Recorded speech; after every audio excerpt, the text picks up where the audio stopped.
I never thought my life would take such a turn, but here I am, trying to piece together what went so horribly wrong. My name is Don, and for 8.5 years, I was happily married to Carla. Or so I thought. Our life together felt like the perfect picture.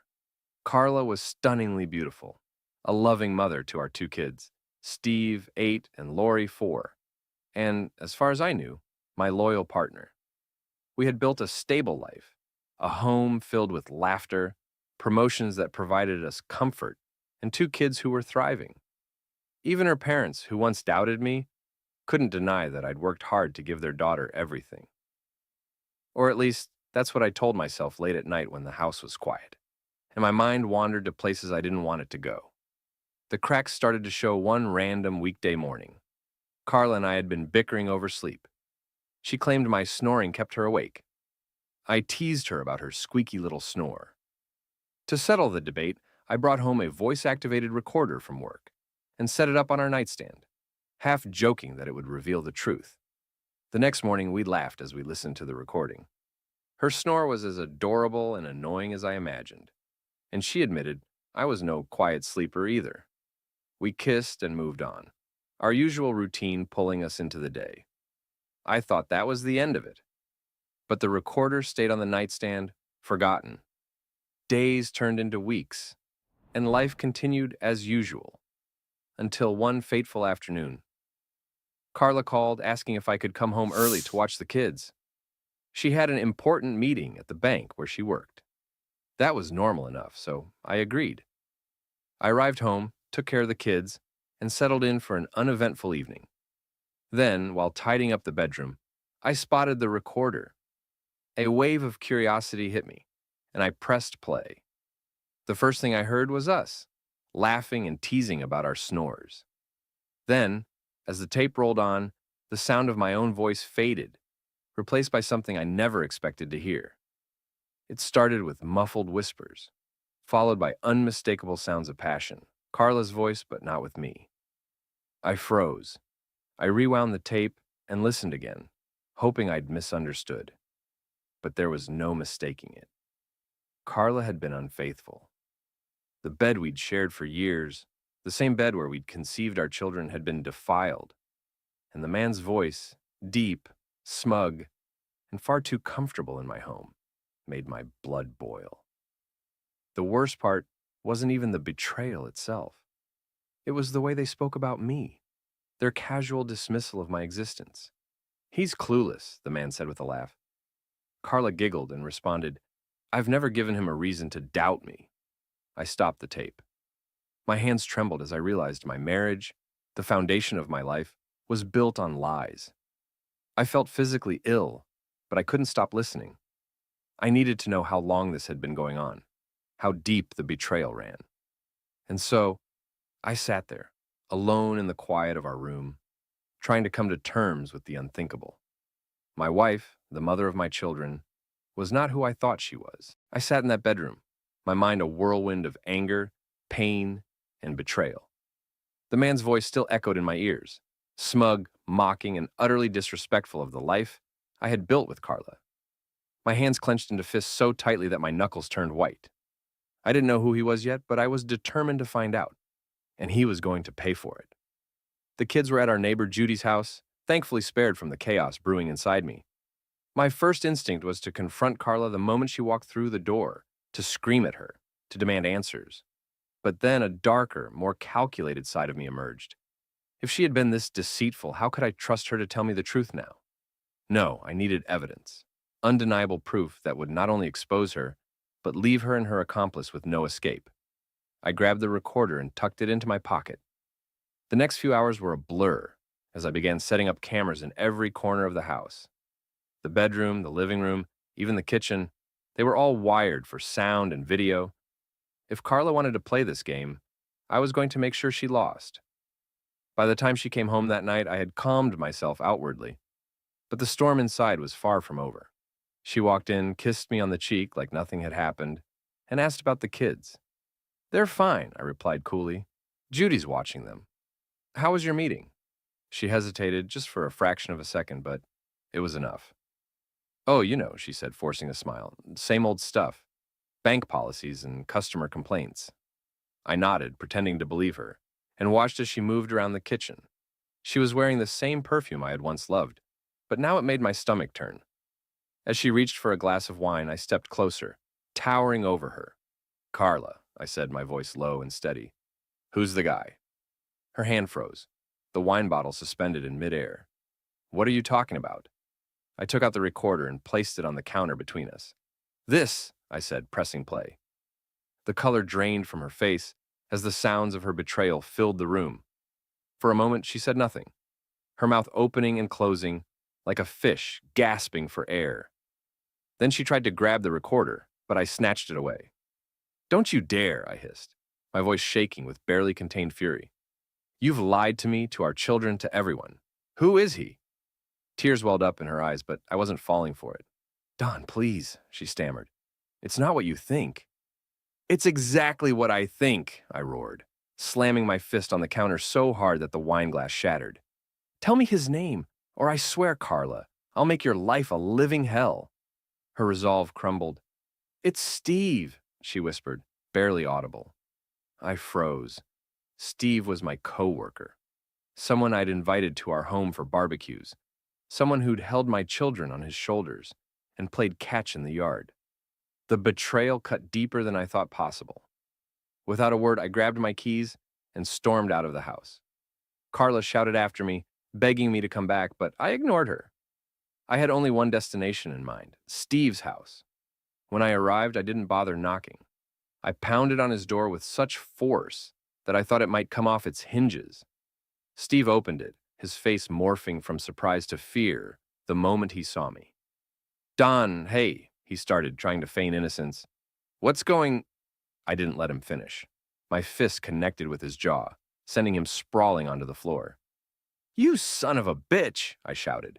"You came into my house, into my bed. How dare you?" Steve scrambled to his feet, holding his hands up defensively.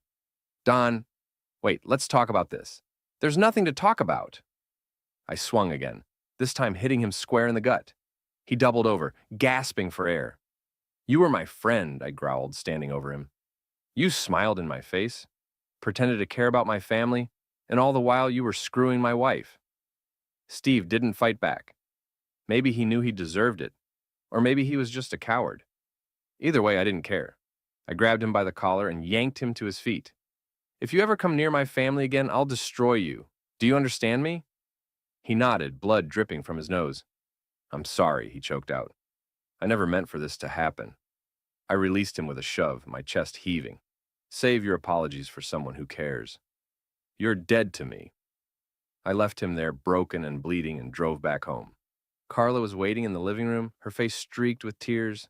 I didn't say a word as I grabbed my coat and headed for the door. "Where are you going?" she sobbed. "Anywhere but here," I replied coldly. "Enjoy the mess you've made, Carla." And with that, I walked out, leaving her to sit in the ruins of our shattered life. I didn't sleep that night. I couldn't. Every time I closed my eyes, I saw their faces, Carla's fake smile, and Steve's smug expression as if they'd gotten away with it all. But they hadn't. Not yet. If they thought this was over, they were dead wrong. I had always been the kind of guy who believed in forgiveness, in taking the high road, but that version of me had died the moment I heard their voices on that tape. Now, all I wanted was justice, the kind that would leave them crawling in the dirt, begging for mercy. Phase 1, public exposure. The first step was making sure the world knew exactly who Carla and Steve were. I spent the morning compiling every piece of evidence I had, the tape recordings, the videos from the hidden cameras, and every shred of proof I could gather. I edited it into a clean, undeniable package. Nothing salacious, just the cold, hard truth. Then I sent it. Emails went out to our friends, family, and even a few of Carla's coworkers. The subject line was simple: the truth about Carla and Steve. I included a message: "I thought you should know the kind of people you're dealing with." Within minutes, my phone exploded with calls and texts, but I didn't answer. I didn't need to. The seed was planted and the fallout was already underway. Phase 2, financial decimation. Carla and I shared a joint bank account, one that I had diligently saved into over the years. But as the primary account holder, I had control. Before she could even think about retaliation, I withdrew every penny and transferred it to an account she couldn't access. Legally, I had every right to do so, especially considering what was about to come next. I also knew Steve's financial situation wasn't stable. He'd been bragging for months about some sketchy side investments he was making, and it didn't take long to find out who he was dealing with. A few anonymous tips to the SEC, and let's just say Steve's investments, were about to attract some very unwanted attention. Phase 3. Professional ruin. Steve and I worked in the same industry, and while I couldn't ruin his career outright, I could make his professional life a living nightmare. I called in every favor, every connection I had, and spread the word. Steve was untrustworthy, unethical, and had a penchant for crossing personal boundaries. People listened. Jobs stopped calling him back. Projects he was involved in were quietly reassigned. His career was already shaky. I just gave it the final push over the edge. As for Carla, I made sure her employer received a detailed report of her extracurricular activities. It wasn't long before she was called into a meeting with HR. Her reputation, so carefully cultivated over the years, was in tatters. Phase 4. The legal hammer. I filed for divorce the very next day, citing infidelity with undeniable evidence. In our state, that mattered. It meant I could push for full custody of the kids, keep the house, and ensure she got as little as possible in the settlement. My lawyer assured me that with the mountain of evidence I had, Carla wouldn't stand a chance. I also made it clear to her during our first mediation meeting that if she fought me on custody or tried to take anything more than the bare minimum, I would ensure the affair became public knowledge in even more graphic detail. She caved instantly. The fallout. By the end of the week, the damage was done. Carla had lost her job, her reputation, and her marriage. Steve was out of work, under investigation, and completely ostracized from the social circles we once shared. I heard through the grapevine that his wife had filed for divorce too. Good for her. As for me, I felt a strange sense of calm. The rage that had consumed me was gone, replaced by a cold satisfaction. I hadn't just leveled the playing field, I'd demolished it. But the best part came a month later when I bumped into Carla at the grocery store. She looked haggard, a shadow of the confident woman I once knew. She tried to speak, but I cut her off with a single sentence. "You made your bed, Carla. Now lie in it." And with that, I walked away, finally free. After dismantling Carla and Steve's lives, I thought I'd feel satisfied, but something kept gnawing at me. Her family, the same parents who had always looked down on me, who never missed an opportunity to remind me that I wasn't good enough for their precious daughter, had stood silently by as this betrayal unfolded. They had to have known something. They'd always been overly involved in Carla's life, constantly meddling, yet somehow they never said a word to me. No, they weren't innocent in this. They were accomplices whether they admitted it or not, and I wasn't about to let them off the hook. Phase 1. Exposing the lie. Carla's parents, Greg and Denise, had a polished image in our community. Greg was a retired professor, and Denise ran a small boutique that catered to the local elite. They loved to present themselves as paragons of morality, always quick to judge others while turning a blind eye to their daughter's faults. The first thing I did was send them a copy of the evidence package I'd shared with everyone else. Along with it, I included a handwritten note. "Greg and Denise, you always said I wasn't good enough for Carla. Turns out you were right, but not in the way you think. Maybe if you'd spent less time looking down on me and more time teaching your daughter about loyalty and decency, we wouldn't be here. Enjoy the fallout. Don." It didn't take long for the cracks in their facade to show. Friends and neighbors began gossiping, questioning how such upstanding people had raised a daughter capable of such betrayal. Their boutique, once bustling, saw a noticeable decline in customers. Word spreads fast in small towns. Phase 2. Financial hits. I knew Greg and Denise were financially comfortable, but not invincible. Carla had often bragged about how her parents used their savings to help her out whenever she needed it. I decided to make sure those savings wouldn't stretch as far as they used to. Greg had a reputation for being meticulous about his taxes, so I dug a little deeper into his past. A quiet tip to the IRS about some discrepancies I'd noticed during family conversations about his retirement funds led to an audit. While I didn't know exactly what they'd find, I knew the process alone would be enough to shake him. Meanwhile, Denise's boutique wasn't as rock solid as she liked to pretend. A few negative online reviews, paired with whispers about her involvement in her daughter's affair, did wonders for her reputation. Her sales plummeted, and the boutique began to falter. Phase 3. Social ruin. Greg and Denise thrived on their social standing, hosting dinner parties and attending charity galas like they were royalty. I made it my mission to ensure they'd never feel comfortable in those circles again. I anonymously mailed copies of Carla's affair evidence to a few key members of their social circle, just enough to stir the pot. Soon, they were the subject of hushed conversations at every event. Their invitations dried up, and their once loyal friends began avoiding them altogether. Phase 4. The final blow. The pièce de résistance came when I uncovered something Carla had mentioned in passing years ago. Greg had once cheated on Denise early in their marriage. It was a family secret, swept under the rug and never spoken of again. But I wasn't bound by their silence. I sent an anonymous email to Denise with a single line. Your husband's indiscretions are as much a secret as your daughter's now. Funny how history repeats itself, isn't it? From what I heard, that email set off a storm of arguments in their home. Denise, already humiliated by the fallout of Carla's affair, turned on Greg, reopening old wounds and tearing apart whatever was left of their marriage. The aftermath.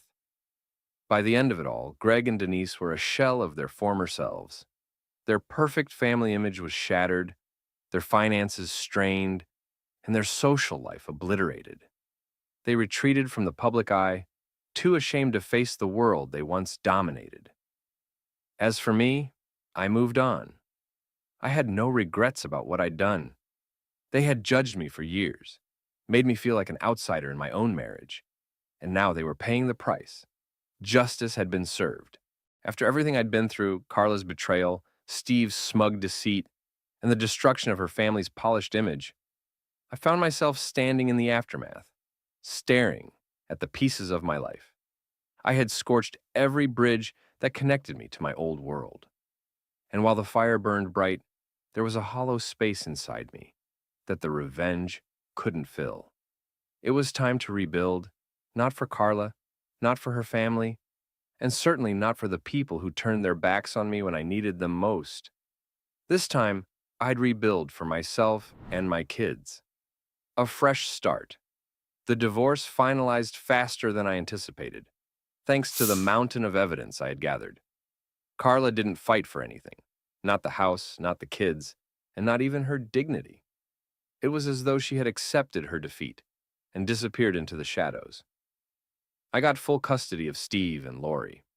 I'd always been a hands-on dad, but now the responsibility felt heavier, more meaningful. I wasn't just their father, I was their rock, their example of resilience in the face of adversity. One day, as I was unpacking the last of the moving boxes in our new home, smaller but cozier, Steve walked into the room. He hesitated for a moment before speaking. "Dad," he said, his voice small but steady, "are we going to be okay?" I knelt down, putting a hand on his shoulder. "We're going to be more than okay," I told him. "We're going to be stronger than ever." And I meant it. New opportunities. With the chaos of the divorce behind me, I threw myself into work. My colleagues, many of whom had distanced themselves when the scandal broke, began to see me in a new light. Word spread about how I'd handled everything with a level of grit and determination they didn't expect. Offers started coming in. Better positions, higher pay, and opportunities to travel. But I turned most of them down. My priority was my kids, and I wasn't about to sacrifice the time they needed with me for a bigger paycheck. Instead, I took a consulting gig that allowed me to work from home. The flexibility meant I could be there for every soccer game, every school recital, and every bedtime story. A chance encounter. About a year after the dust had settled, I found myself in a coffee shop one Saturday morning, flipping through a book while the kids were at a friend's house. That's when I saw her. She was sitting at a table by the window, sipping a cappuccino and typing on a laptop. She had a calm, confident air about her, with eyes that seemed to notice everything without prying. Our gazes met for a moment, and she smiled. A small, genuine smile that caught me off guard. I hesitated, unsure if I was ready to open that door again, but something about her felt different, real. I walked over, heart pounding like I was a nervous teenager. "Mind if I join you?" I asked. She looked up, her eyes meeting mine again. "Sure," she said, closing her laptop. I could use a break. Her name was Lauren. She was a writer, divorced like me, with 2 kids of her own. What started as a simple conversation over coffee turned into hours of laughter, shared stories, and an undeniable connection. Healing and forgiveness. Lauren didn't just bring light back into my life. She taught me something I hadn't expected: how to forgive. Not for Carla or Steve or her parents, but for myself. Holding on to the anger, the pain, and the need for vengeance had consumed me for so long. But with Lauren's support, I began to let go. One evening, as we sat on my porch watching the sunset, I told her everything: the affair, the revenge, the fallout. I expected her to judge me, but instead, she just listened, her hand resting on mine. "You've been through hell," she said softly, "but you're still here, and that says more about you than anything else." A new legacy. Steve and Lori grew up watching their dad rebuild a life from the ashes. They saw me fall, get back up, and create something stronger. When they asked about their mom, I didn't lie, but I didn't vilify her either. "She made mistakes," I told them. "But that doesn't mean we have to let those mistakes define us." By the time they were teenagers, we had found our rhythm, a new kind of happiness that didn't depend on anyone but ourselves. And as for me, I'd finally found peace, the kind of peace that comes from knowing you've weathered the worst storm and come out the other side standing tall. Years passed, and the chaos of those days became a distant memory. Life had settled into something I never thought I'd feel again: peace. I wasn't the same person who'd stared at that tape recorder, seething with rage and heartbreak. I had rebuilt, brick by brick, and in the process, I had found something I didn't think I ever would: myself. The aftermath of Carla and Steve Carla faded into the background of our lives. After the divorce, she moved out of town, seeking a fresh start, but the whispers of her past followed. Her reputation never recovered, and her relationship with Steve crumbled under the weight of mutual blame and mistrust. Last I heard, she was working a low-level office job and living alone. Her calls to the kids became sporadic until they stopped altogether. Steve, on the other hand, didn't fare much better. His financial troubles spiraled out of control, and the investigation I'd tipped off left him blacklisted in the industry. The last I heard, he was bartending at a dive bar, a far cry from the arrogant, self-assured man he used to be. I thought I'd feel triumphant, knowing they both hit rock bottom. But in truth, I felt nothing. Their fates didn't matter to me anymore. I had moved on, and that was all that counted. Lauren's impact. Lauren became an integral part of my life, not as a replacement for what I'd lost, but as a partner who helped me see what I could gain. She understood my scars because she had her own. Together, we built a life that wasn't about perfect love, but about honest love. Our kids blended into a kind of chaotic harmony. Her 2 boys and my Steve and Lori became a family in their own messy, beautiful way. Family dinners were loud, full of laughter and teasing, and even the occasional argument. It wasn't perfect, but it was ours. On our wedding day, years after we first met at that coffee shop, Lauren said something that stuck with me forever. Love isn't about fixing each other. It's about finding someone who helps you see the beauty in the cracks. The kids and their growth. Steve and Lori grew up watching me not only survive, but thrive. They learned resilience from my actions, not my words, and I saw it in the way they carried themselves. Steve went on to study engineering, always asking questions about how things worked, just like I used to do as a kid. Lori found her passion in music, her room constantly filled with the sound of her guitar or piano. One day, Steve asked me, "Dad, do you regret everything that happened with Mom?" I thought about it for a moment and then replied, "I regret what it did to you and Lori, but I don't regret how it shaped us. It showed us how strong we can be, even when everything falls apart." He nodded, seeming to understand in a way that only time and experience can teach. The final goodbye. One rainy afternoon, I received a call I didn't expect. Carla had passed away. It was sudden, a car accident on the outskirts of the town she'd moved to. I felt a pang of sadness, not for what we were, but for what we could have been. Steve and Lori attended the small funeral. They wanted closure, and I supported them. I stayed behind, though, knowing my presence wouldn't bring peace to anyone there. When they returned, Steve handed me a letter Carla had written but never sent. In it, she apologized, not just for the affair, but for all the ways she had hurt me and the kids. "I don't deserve your forgiveness," she wrote, "but I hope someday you find it in your heart to let go of the anger." I folded the letter and put it away. Forgiveness didn't come instantly, but in time, I realized I didn't need to carry that weight anymore. Letting go wasn't about her. It was about freeing myself. A legacy of strength. As the years turned into decades, the pain of those days softened into lessons. I taught my kids that strength isn't about never falling, it's about getting back up every time you do. I taught them that love isn't perfect, but it's worth fighting for when it's real. And I taught them that even the darkest chapters can lead to brighter ones if you don't let them define you. In the end, my life wasn't the one I'd imagined when I first married Carla. It was better, not because it was easy, but because it was real. And for the first time in a long time, I felt like I was exactly where I was meant to be.